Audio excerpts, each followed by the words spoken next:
America Telugu association ఆట ఆధ్వర్యంలో మేరీల్యాండ్లో volleyball tournament grand success అయింది. ముఖ్యంగా వాలీబాల్ ప్రియులను ఎంతగానో అలరించింది. మొత్తం 22 జట్లు ఈ టోర్నీలో పాల్గొన్నాయి. నువ్వా నేనా అన్నట్లుగా హోరాహోరీగా తలపడ్డాయి. ఈ క్రీడలు తెలుగు సమాజాన్ని ఐక్యతను ప్రతిబింబించాయి. ఆట ప్రెసిడెంట్ జయంత్ చెల్లా, కన్వెన్షన్ కన్వీనర్ శ్రీధర్ బాణాల ఈ టోర్నీకి హాజరై క్రీడాకారులను ప్రోత్సహించారు. టోర్నీ ముగిసిన అనంతరం క్రీడాకారులను అభినందించి విజేతలకు ట్రోఫీలు, బహుమతులు ప్రదానం చేశారు. అమెరికా తెలుగు సంఘం ఆట ఆధ్వర్యంలో వాలీబాల్ టోర్నమెంట్ ఉత్సాహంగా సాగింది. జూన్ 14న మేరీల్యాండ్లోని హోలీఫీల్డ్ స్టేషన్ ఎలిమెంటరీ స్కూల్ ప్రాంగణంలో నిర్వహించిన ఈ టోర్నమెంట్ కు స్థానికుల నుంచి విశేష స్పందన లభించింది. స్థానికంగా ఉండే తెలుగువారు ఈ టోర్నమెంట్ లో పాల్గొని క్రీడా స్ఫూర్తిని చాటడం మరింత ఉత్సాహాన్ని నింపింది.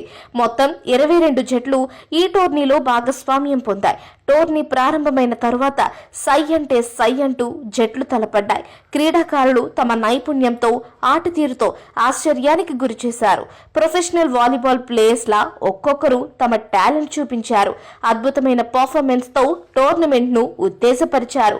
ఆట ప్రెసిడెంట్ జయంత్ చెల్లా, కన్వెన్షన్ కన్వీనర్ శ్రీధర్ బాణాల టోర్నమెంట్ కు ప్రత్యేకంగా హాజరై క్రీడాకారుల్లో మరింత జోష్ నింపారు.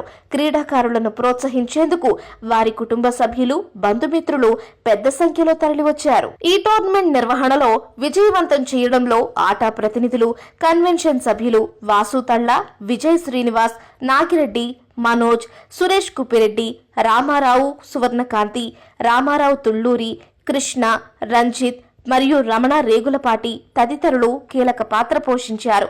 వాలంటీర్లు, స్పాన్సర్లు, మద్దతుదారులు ఈ విజయంలో భాగం పంచుకున్నారు. స్థానిక ప్రవాస తెలుగు సమాజాన్ని క్రీడల ద్వారా ఏకం చేయడానికి ఈ పోటీలను నిర్వహించారు. టోర్నమెంట్లో పాల్గొన్న క్రీడాకారులను ఆట ప్రతినిధులు, నిర్వాహకులు అభినందించారు. అనంతరం విజేతలకు ట్రోఫీలు అందజేశారు.